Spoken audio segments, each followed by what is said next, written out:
आपका नाम क्या है? आपकी कंपनी का नाम क्या है? मेरा नाम सरोज श्याम अग्रवाल है। मेरी कंपनी का नाम आरएसए एंटरप्राइज है। हम लोग बेसिकली साड़ी एंड गारमेंट्स में डील करते हैं। हम लोग का ब्रांड है मीनू बोल के, मीनू साड़ीज, मीनू सूट्स। आप कैरियर ग्रोथ सर्विसेज से कब से कंसल्टेंसी ले रहे हैं? That way started last year around September, that is September 24।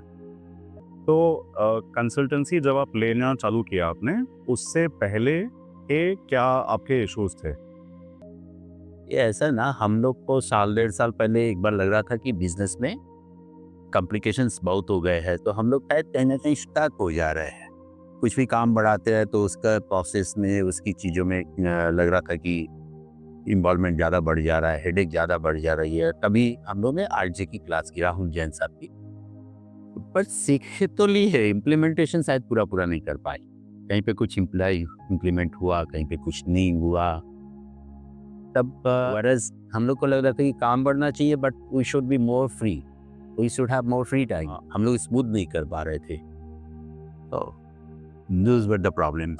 दिक्कत सभी चीज में आ रही थी, नॉट ओनली इन्वेंट्री। इन्वेंट्री तो मैंने बोला था कि मेरा मेन प्रॉब्लम इन्वेंट्री है, but there were too many problems. Like if you can start O2D बोल के एक सिखाया गया था, ये ऑर्डर टू डिलीवरी। जब से ऑर्डर हुआ तब से उसका movement of the order and ultimately to the completion execution of the order through the system. तो हर जगह पे टैग लगा था, कितना दिन में, इतना टाइम में, 1 घंटा में, 2 घंटा में ये काम होना चाहिए, इतना दिन में बिल बनना चाहिए, इतना दिन में डिलीवरी होना चाहिए। तो हो रहा था, बट एज बिकॉज हम लोग का मल्टीपल लोकेशंस है, कलकत्ता से डिलीवरी होता है, जयपुर से होता है, काशीपुर से होता है, अलग अलग पॉइंट से होता है, तो उसको लेके थोड़ा प्रॉब्लम्स हो रहा था। तो वो प्रॉब्लम भी था इन्वेंट्री में। Inventory the big thing, business का आधा से ज़्यादा पैसा वहीं पे लग जाता है। वहाँ पे प्रॉब्लम हो रहा था। इन्वेंट्री हम लोग काफ़ी कुछ मैनेज कर रहे थे अपने ढंग से, बट काफ़ी कुछ अंदाज से चल रहा था, ऑन द प्रिजम्पशन। ये क्वालिटी इतना चाहिएगा, वो क्वालिटी इतना चाहिएगा, इसको इतना रिक्वायरमेंट होगा, उसको इतना रिक्वायरमेंट होगा, उसके हिसाब से ठीक ही था, वो भी ठीक था, बट अंदाज पे था। अंदाज पे होने से काफ़ी कुछ पर्सनल इन्वॉल्वमेंट आ जा रहा था, तो कभी उसमें भी रॉन्ग होता रहता था। और स्टॉक कितना, कौन सा क्वालिटी का, कौन से वक्त पे रहना चाहिए, वो पर्सनली डिफाइन करना बहुत मुश्किल काम हो जाता था। तो उस वजह से स्टॉक बढ़ जाता, तो वो प्रॉब्लम हो रहा था। ऑपरेशंस का हो रहा था कि लोगों को लोग काम तो कर ही रहे थे, अब जब लोग बढ़ जाते तो इट्स बिकम्स इम्पॉसिबल कि कौन क्या कर रहा है उसको माइन्यूटली देखा जाए। तो फॉलो अप सिस्टम करने का कोशिश करते थे, तो फॉलो अप करते भी थे, but all were like person to person defined था। सिस्टम डिफाइंड कम था, लिमिटेड था। आउटस्टैंडिंग तो always a pain for our type of business, जिसमें हम लोग बोल के बेचते भाई 60 दिन में दे देना, मन में हमें समझ के चलते हैं कि 90 में देगा, बट अब बढ़ता रहता है। और यहाँ पे हम लोग का मोनेटाइजेशन होता नहीं है, वैल्यू ऑफ मनी कैलकुलेट नहीं हो पाता, इट्स मोर ऑन मेंटेनेंस। पहले काफ़ी सेल्समैन के ऊपर डिपेंड करता था, जो अब जब आपने काम कर लिया और आपने कुछ इम्प्लीमेंटेशंस कर ली, तो अब आपको आपकी कंपनी में क्या चेंजेस फील हो रहे हैं? लगे रहने वाला बात था। कोई भी लगे, मैं एक सर्टेन कुछ आदमियों के पीछे लगता था, वो ज़्यादा लोगों के पीछे लगते थे। अब वो चीज़ थोड़ी हट गई, सिस्टम्स शायद पीछे लग रहता है अभी इंस्टेड ऑफ पास। तो उसमें भी जो सीनियर है वो सीनियर का काम करता है, मैं भी मेरा काम करता हूँ, but it has become very smooth. अब कोई ही एक ठो करके ईएम करते हैं, मीडिया सर्विसेज के आने से वो ईएम वगैरह थोड़ी स्ट्रक्चर्ड ज़्यादा हो गई, अच्छी हो गई, कर पाते हैं। जो पहले कभी हो जाती थी, कभी नहीं होती थी, वो हो रही है, तो स्मूदर हो गई। अभी कलेक्शन पहले से बेटर हो गया काफ़ी। एक तो देखिए, कलेक्शन में तो मेरे ख्याल से 10 से 15% मेरा आउटस्टैंडिंग आई बिलीव बेटर हुआ है।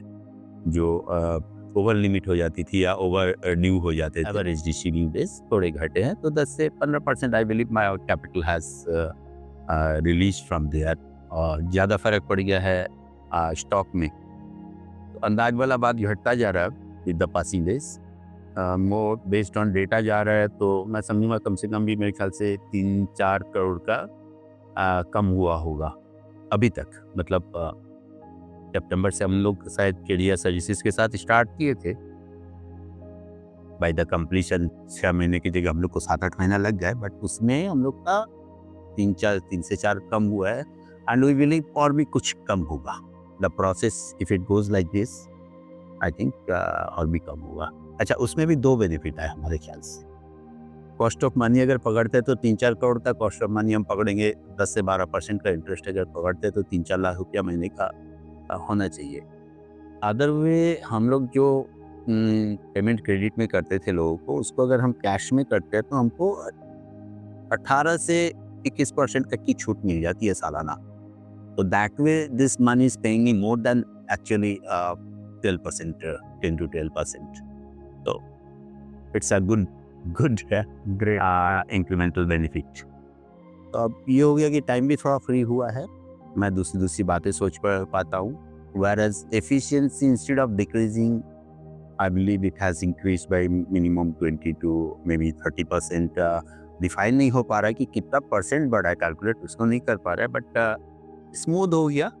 आई believe it's been increase by 20 to 30% minimum, maybe more. Area growth service ट्राई करता है सबको 5x रिटर्न मिलने का, तो आपको क्या लगता है आपको 5x रिटर्न मिला है? नाउ दिस थिंग आपको कैलकुलेट कर लेना पड़ेगा। You have to calculate every month if I am gaining 3-4 crore का इंटरेस्ट जो भी पकड़ेंगे, आइदर 10-12% में पकड़ेंगे, 18-21% में पकड़ेंगे, तो we can calculate that way and sell जो बढ़ती है दैट वे एंड बाद बाकी सारी चीज़ें तो there is no calculation actually. KD